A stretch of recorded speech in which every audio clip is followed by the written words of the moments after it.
बगलामुखी माता का बीज मंत्र ह्रीं है।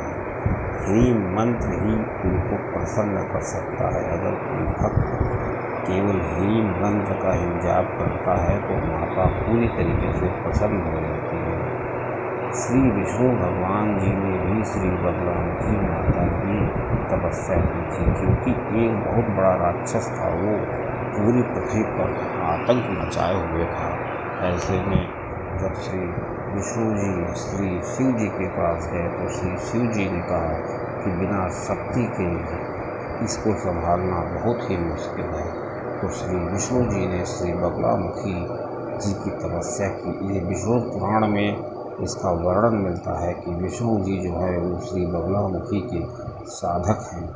सतयुग में हृदया नदी के तट पर त्रिपुरासुर जो था उसका वध हुआ और त्रिपुर सुंदरी के वक्ष स्थल से ये माता प्रकट हुई। अब इन माता का जो विनियोग मंत्र है, आवाहन मंत्र और मूल मंत्र, ये सभी अलग अलग हैं। अब प्रश्न उठता है कि कौन से मंत्र का जाप किया जाए। अब दोस्तों, माँ की सबसे अच्छी बात यह है कि ये बहुत ही सात्विक है, बहुत ही दयालु है। ये सौम्य भी हैं और उग्र भी हैं। जैसे जैसे श्री दुर्गा जी श्री विष्णु जी की पूजा होती है, वैसे ही हम इन माता की भी पूजा कर सकते हैं।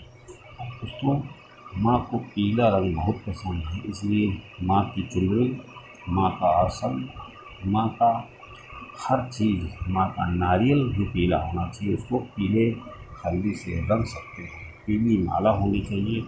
अगर पीली माला नहीं है तो 108 चने की दालों से भी माता का पूजन किया जा सकता है। और इनका आसन, इनका टीका, ये सभी पीला होता है।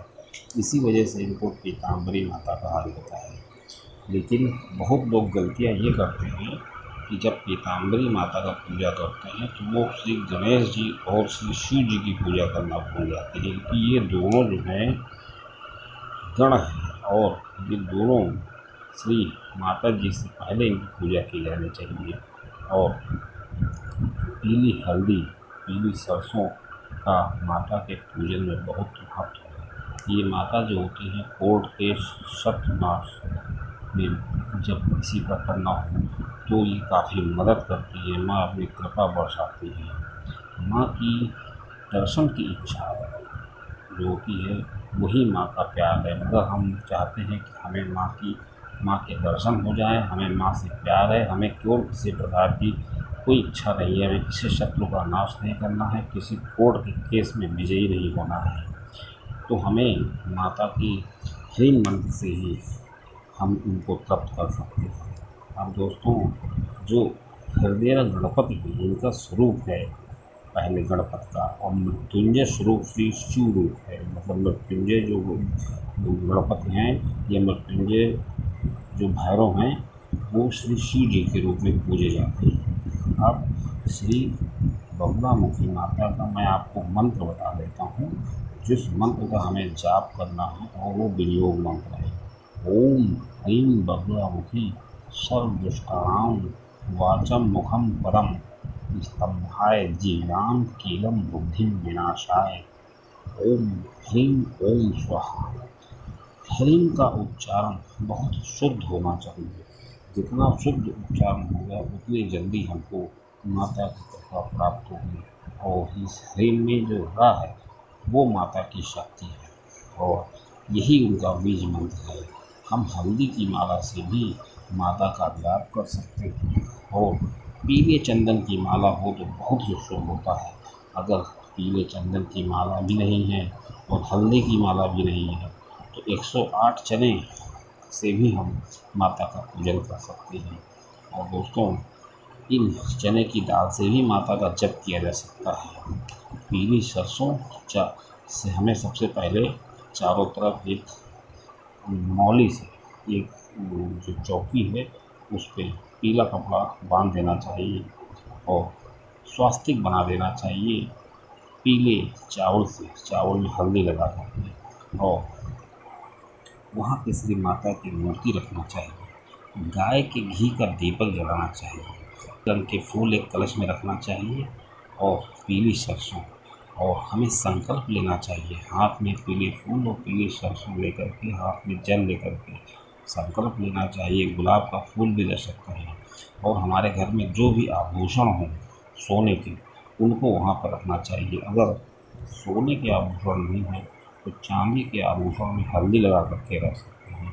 और उसके बाद माता का संकल्प लेना चाहिए कि माता, मैं फलाना निवासी, ये पुत्र इनका, आज तारीख समय बताना चाहिए कि आज इतनी 6 तारीख को 7 बजे मैं संकल्प लेता हूँ कि आज के बाद मैं डेली 11 माला आपकी जप करूँगा, और इसमें आप मुझे शक्ति प्रदान करें और मेरा जो काम है वो सरल करें। और माता को खीर की हल्दी, मतलब खीर बनाएं उसमें हल्दी थोड़ी सी डाल दें, पीली खीर हो जाएगी, या हलवे में थोड़ी सी हल्दी डाल सकते हैं और इसका भोग लगा सकते हैं। पीले लड्डू का ही भोग माता को लग सकता है। और इसी प्रकार हम संकल्प ले सकते हैं। और पीली सरसों का हमें छिड़काव करना है और सब चारों तरफ। और इसके बाद हमको प्रत्येक दिन 11 माला जो है माता के जाप करने हैं। और इस बात का साक्षी जो होता है दिया होता है, जिस दिया के सामने, जिस दीपक के सामने हम ये संकल्प देते हैं उसका एक साक्षी होता है। और इस माता के 108 नाम का स्रोत भी आता है, उस स्रोत का जाप भी हम कर सकते हैं, नहीं तो उस स्रोत को सुन सकते हैं। उसमें बगुलामुखी माता के 108 नाम दिए गए हैं। और दोस्तों, बगुलामुखी माता को ब्रह्मास्त्र कवच बताया जाता है, तभी ये स्तंभन की देवी है।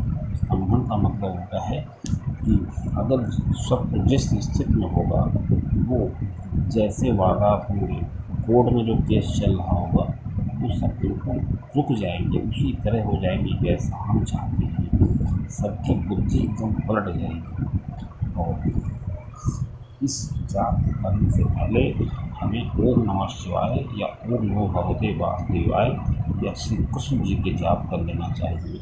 सीधे बगुलामुखी माता का जाप नहीं करना चाहिए, क्योंकि इसमें अग्नि तत्व बहुत प्रधान होता है। अगर हम ओम नमः शिवाय की 21 माला कर लेंगे और उसके बाद 11 माला श्री बगलामुखी करेंगे तो उसका बैलेंस बन जाएगा। क्योंकि जो शिवाय के जाप हैं या वासुदेवाय या श्री कृष्ण जी के जाप हैं, ये हमको चंद्रमा प्रधान है, मतलब इसमें शीतलता होती है। इस प्रकार अग्नि और शीतलता को, जल को बैलेंस किया जाता है। माँ की साधना को बहुत ही अनुभव द्वारा हम अनुभव करेंगे, क्योंकि जब हम ये संकल्प